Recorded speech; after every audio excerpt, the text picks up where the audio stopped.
Hi guys, and welcome back to my channel. In today's video we're going to be going over my thoughts on that Nintendo Direct that happened yesterday, and going over my opinions on it and what were my most exciting announcements that they revealed there. So let's get into it.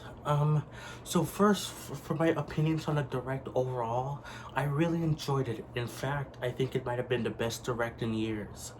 Now, I've never really been disappointed by any directs. I've swear I've liked some more than others. Like especially the one I really disliked the most was in 2018, the E3 direct, because it had most of it was all just Smash Bros. And I didn't care about Smash Bros at the time.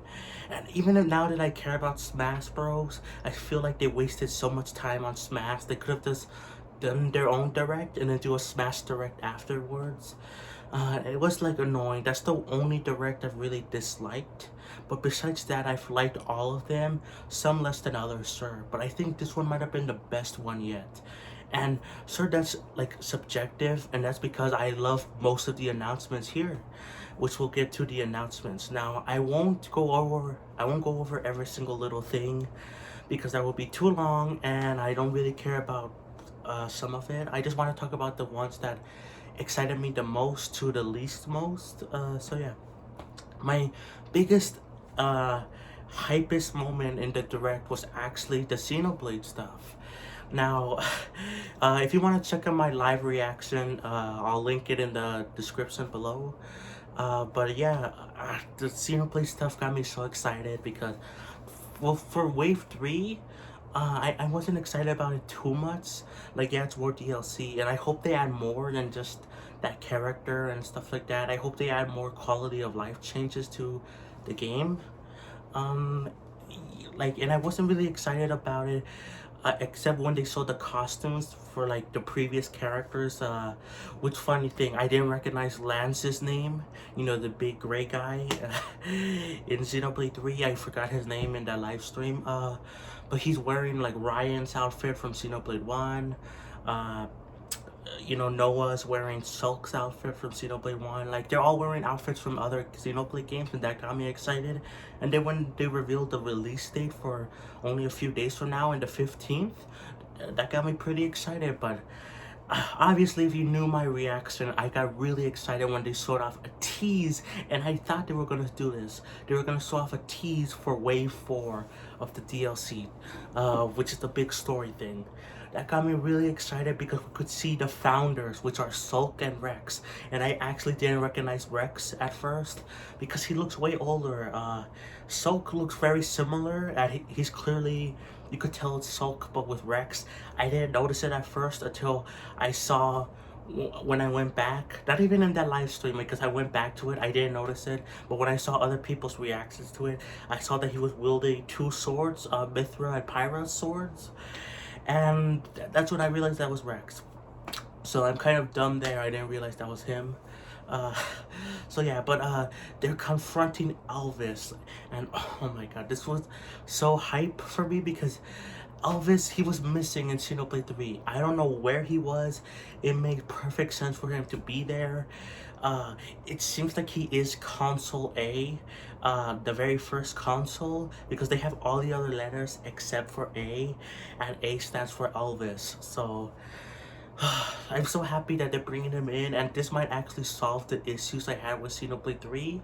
Now, in my other video about Xenoblade, I talked about how I love Xenoblade 3 up until the beginning of Chapter 6, and then they kind of dropped the ball on it. Like, there's many reasons why I didn't like it.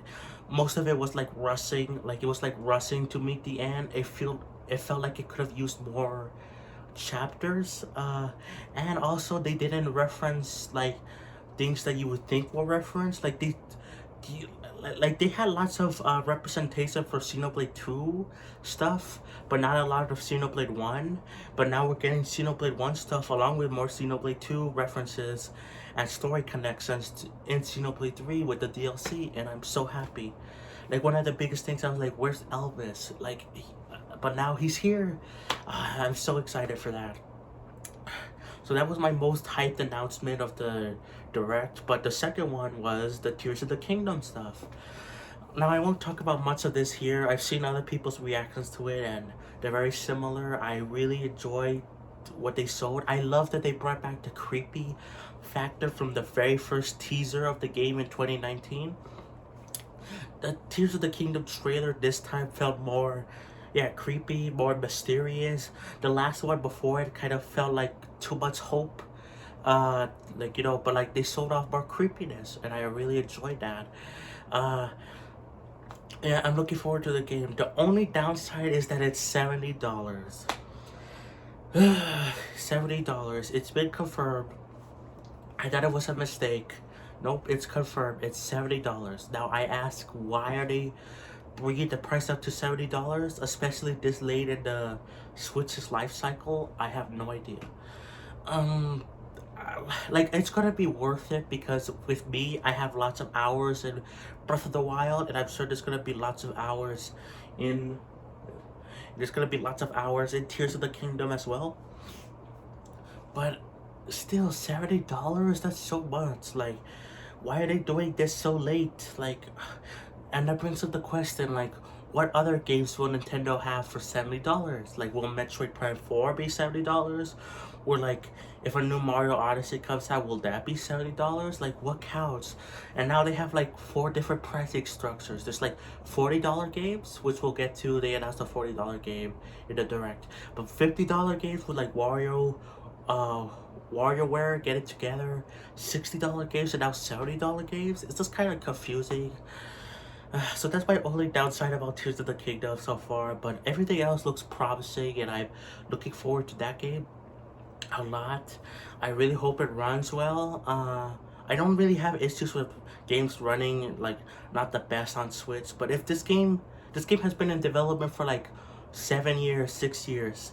If it doesn't run the best, then but I usually don't care about that stuff anyway. But you know, I think it's time for it to run well. But yeah, I think it's gonna look great, except the price. The next thing that got me the most excited was Game Boy and Game Boy Advance games coming to Switch, which I did a separate live stream yesterday, which I'll link in the description too. Why not? I'm gonna be doing a lot more live streams.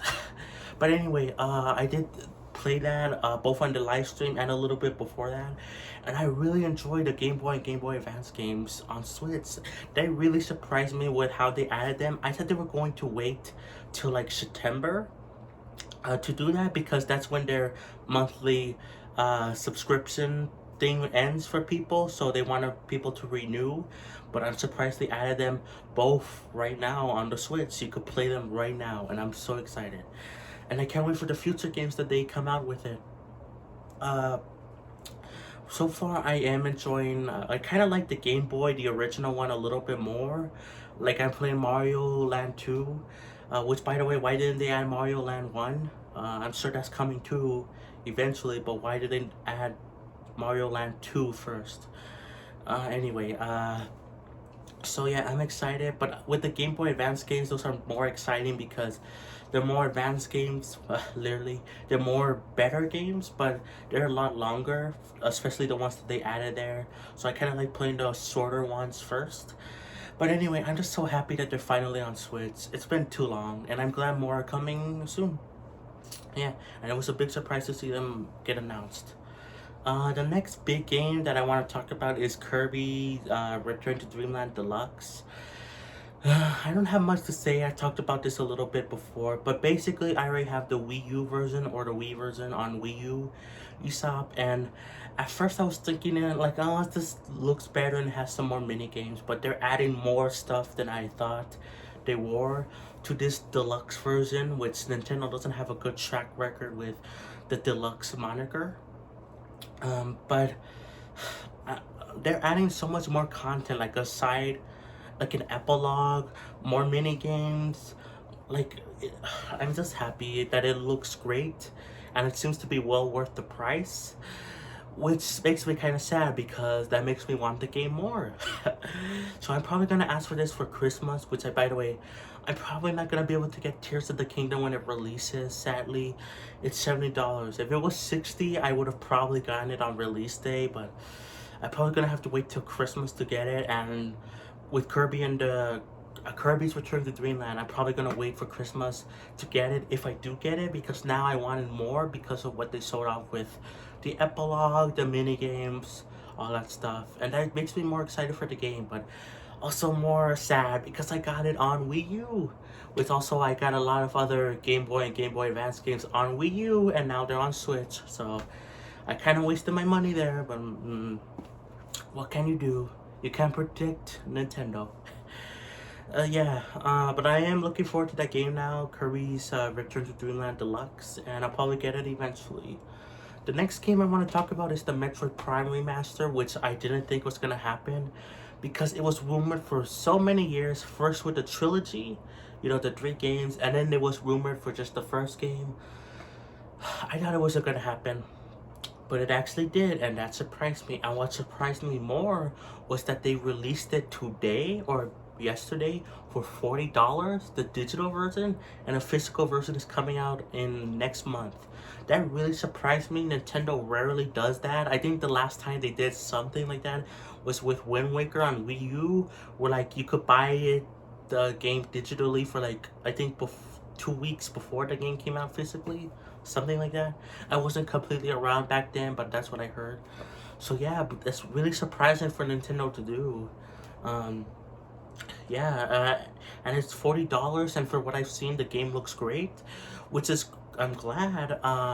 But I already have it on Wii U, and actually I don't regret getting it. Maybe I'll get it one day, but that's less likely than like Kirby's Return to Dreamland Deluxe, because I have the Wii U version, which has 3 games for $20. Great value there. This is just the Metroid Prime Remaster, is just 1 game for $40. Now that makes kind of sense because the game actually looks better from what I've seen, and it has different controls and stuff like that. But still, I think the value is there for the Wii U version, so you should probably get that before the eShop closes next month. Quick thing. What I'm happy about with the Game Boy Advance games is that they added Mario Advance 4, Super Mario Bros. 3, which is a super stupid long title. But they added the e-reader levels to the Switch version like they did on the Wii U. So now you don't need to buy it on the Wii U anymore. I'm so happy about that. So that's one of the great things about it. I just wanted to mention that real quick. But anyway, back to Metroid Prime. Yeah, it looks better. I'm glad they didn't put it at $60. Because, oh my god. But yeah, I'm glad they put it, like, it seems to be well worth the price, but I just think I already have the Wii U version, so yeah. But for people that don't have it, that's a great value. That's actually one of the few times I could say like a remaster is a good value. The last thing I want to talk about, I think, because there's other announcements there that like are kind of interesting, but I think the last one I want to talk about is Splatoon 3 DLC. Now, if you see my live stream reaction, you know that I am kind of mixed on the DLC. I am gonna get it, obviously, because I'm a Splatoon fan and I am a Nintendo shill. But, like, the first wave seems very confusing, very unnecessary, very dumb, in my opinion. Like, they basically just said it's just the hub world from Splatoon 1, and that's it. I don't think they said anything else. You can't play the single player levels from Splatoon 1. You can't buy exclusive gear. They even said that in the Direct itself. It's the same gear as in the main plaza in Splatoon 3. So it's just there to look cool, I guess? That's like really stupid. I don't know why they're doing that first wave. In my opinion, it doesn't seem worth it. In fact, I don't even think I'm gonna get it when it first releases. I will get it for the second wave, which is it seems to be a story thing called Side Order, which is like going over, from what we can assume with the title, it's going to be going over the other side of if Order won instead of Chaos, like when they did that Splatfest in Splatoon 2, Chaos versus Order, which I was part of Team Order. So we're going to see that side, or maybe Marina made her side Team Order even though it wasn't supposed to. We don't know exactly what's going on there, but that seems way more interesting and way more worth the price than the first wave, which looks really stupid. I'm sorry, like, I don't think it's worth it. I don't think you guys should get it. the first wave. I don't think I'm gonna get it on the first wave, because it just seems pointless unless they show off more things that you could play the Splatoon 1 campaign levels. Then I probably will get it, but otherwise it just seems kind of pointless to me. But the second wave looks more interesting. We'll have to wait on that. And yeah, I think that's it for all the things I wanted to talk about in the direct. Let's see. I don't think there's anything else. I could mention other things like they showed off Advance Wars finally coming in April. I'm so happy about that. It's been like a full year or a year and a half since it got delayed. Uh, they showed off updates for games like Sea of Stars. I'm looking forward to that game. They showed off a release date and a demo, so I'm looking forward to that. Uh, that's about it, really. I don't have much to say. I'm sorry I could think of other things, but those were the biggest announcements for me for the direct, and I give it a 9.5 out of 10 or 10 out of 10, one of those. It was like overall really good, and I think the best direct in years. Like it was so amazing. But yeah, that's it. Yeah, I'll catch you guys next time. Peace.